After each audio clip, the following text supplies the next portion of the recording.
I had never seen my husband, Mark, so red-faced.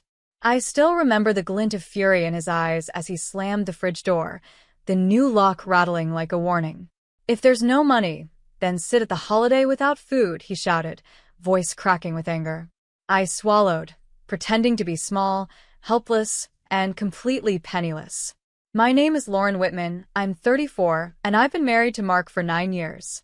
We've had our ups and downs, but tonight, I wanted to see just how far his temper could stretch.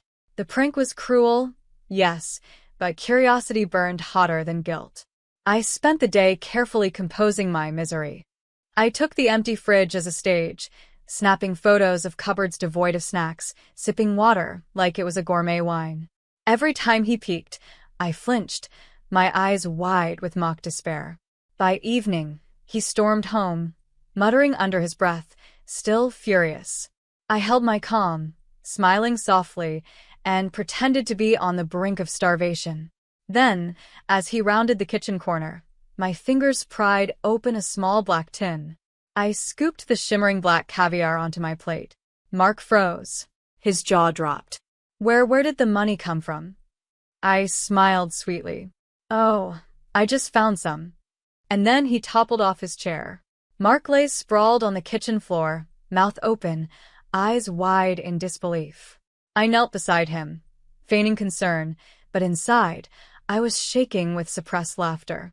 The shock on his face was worth every second of planning this little stunt. I, Lauren Whitman, had always loved testing Mark's temper, small pranks, harmless jabs, but tonight was different. This was New Year's Eve, and the stakes felt deliciously higher. The caviar shimmered in the dim kitchen light, mocking him silently. He scrambled upright, shaking his fists, voice trembling. "Lauren, how is this possible? Where did you get this?" His words tumbled over each other, panic seeping through his rage. I shrugged, the picture of innocence. "I don't know. I just found it." He glared at the locked fridge, then back at me, realization dawning. The irony was sharp. He'd been so obsessed with controlling everything that he hadn't even considered I could outsmart him. He stomped, pacing the small kitchen, muttering about budgets, responsibilities, and how dare you. I took my time, savoring his confusion, my plate untouched until he finally stopped, breathing heavily. Then I casually dipped my spoon into the caviar, offering a bite to him. His face froze again, the mix of anger and humiliation making him look almost human in a way I'd never seen. And that's when I knew I hadn't just pranked him. I had him. Mark's hands trembled as he reached for the plate, eyes darting between me and the black caviar. "Lauren, tell me, this isn't real money, right? You didn't." His voice broke, a mix of disbelief and simmering anger. I kept my expression calm, letting the suspense hang thick in the kitchen air. I took a slow bite, savoring the luxurious taste, the irony of the moment swirling in my chest. Mark's face contorted, a storm of emotions battling inside him. Humiliation, awe, and frustration all at once. He had always believed control was power, but tonight he had none. Why didn't you tell me?" he finally stammered, clutching the countertop like it was a lifeline. I tilted my head, soft smile in place, voice smooth and deliberate. "I thought it would be fun." He looked around the kitchen, taking in the locked fridge, the empty cupboards I had staged, the meticulous photos scattered on the counter. Every detail had been a puzzle piece designed to make him panic. Every carefully executed moment now culminated in this scene, him powerless, me in command. Mark sank into a chair, defeated, running a hand over his face. I reached over and placed the spoon down gently, the black caviar gleaming like a trophy. And in that silence, I realized this prank had become more than fun. It had become a mirror. And Mark didn't like what he saw. Mark stayed slouched in the chair, eyes fixed on the caviar as if it had swallowed his dignity whole. I could see the tension in his shoulders, the rigid line of his jaw, the quiet fury that simmered beneath every exhale. I, Lauren Whitman, had never enjoyed watching him unravel like this, but tonight, the timing felt perfect. He finally muttered, almost under his breath, "You planned all this, didn't you?" I nodded slowly, letting the truth land like a weight.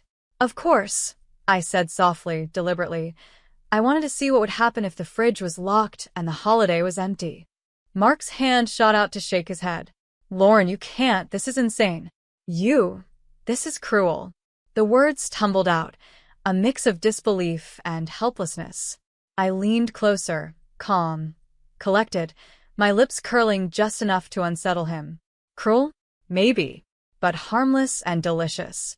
He stared at me, as if trying to process the fact that his wife, the woman he had tried to control for years, was the one who held the upper hand.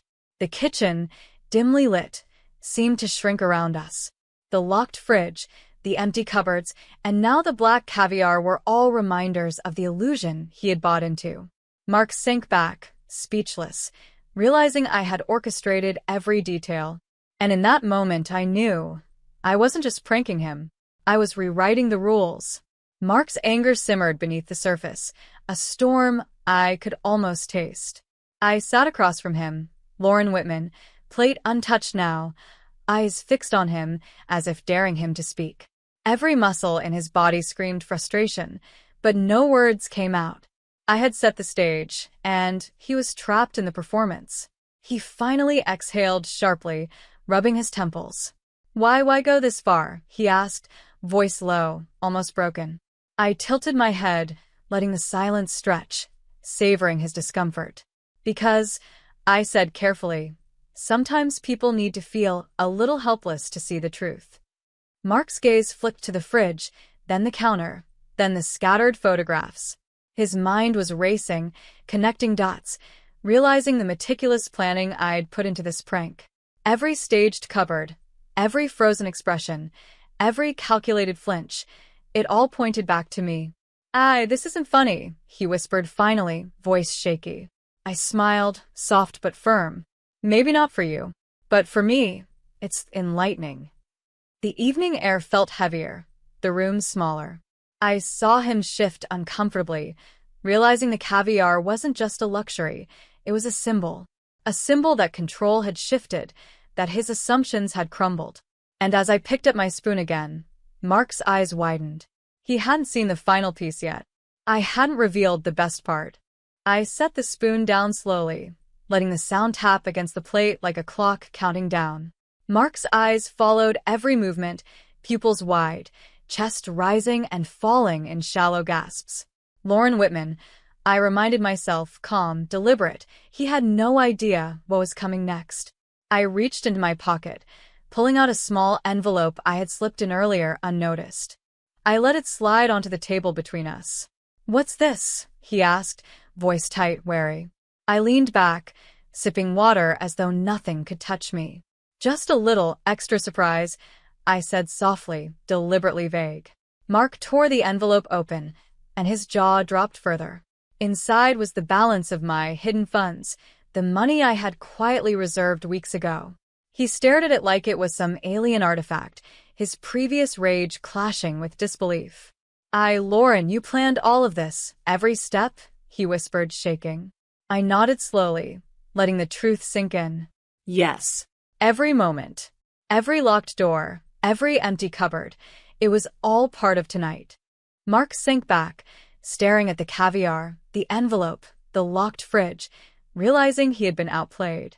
And in that moment, I didn't just see shock. I saw respect slowly building beneath his fury. The twist? He still didn't know the most important piece was coming next. Mark's hands trembled as he picked up the envelope again, inspecting the crisp bills like they might vanish if he blinked. His face, usually so sharp and commanding, was softened by awe and disbelief. Lauren Whitman, I reminded myself, calm, poised. This was my stage, and he was fully in it. You did all of this? He asked, voice hoarse, eyes flicking between me, the caviar, and the locked fridge. I nodded slowly, letting a faint smile curl my lips. Every detail, I said, soft but unyielding. From the photos to the empty cupboards, the lock, the caviar, everything was planned. Mark leaned back, exhaling slowly, like a storm finally spent. There was a flicker in his gaze, a grudging admiration buried beneath lingering frustration. I underestimated you, he admitted, voice barely above a whisper. I reached for my spoon again, casually dipping into the caviar, letting the luxurious taste linger. Sometimes, I said softly, people need a little chaos to see the truth. He stayed silent, the weight of comprehension settling in. For 9 years, he had believed control meant power. Tonight, he learned otherwise. And as I finished my bite, Mark finally realized the real joke wasn't the caviar. It was that I had orchestrated everything without him ever knowing the full plan. He sat frozen, the room echoing with quiet defeat as I smiled knowingly. Mark's shoulders slumped, the last flicker of defiance fading. He finally looked at me, Lauren Whitman, and for the first time in years, I saw humility there, mixed with disbelief and something like respect.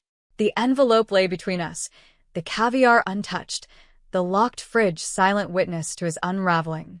I can't believe you did all this, he muttered.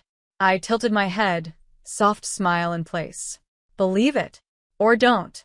The point isn't the caviar or the money, it's that I can. And tonight you see it. He swallowed hard, eyes darting to the kitchen counter, the cupboards, the photos. Every meticulous detail had been a mirror held up to him, showing how easily he assumed control. And now, finally, he understood. I had orchestrated every moment, every reaction, every tremor of his anger. Mark exhaled slowly, defeated, the tension leaving him like a tide receding. I stood, collecting the envelope and the empty caviar tin, feeling the quiet satisfaction of a lesson fully delivered. He had been humbled without a word of violence, without shame beyond his own realization. I leaned close, voice soft but firm. Next time you try to control everything, remember this night. He nodded, silent. And as I walked out of the kitchen, the soft click of the fridge lock echoed behind me, a small reminder that the power had shifted.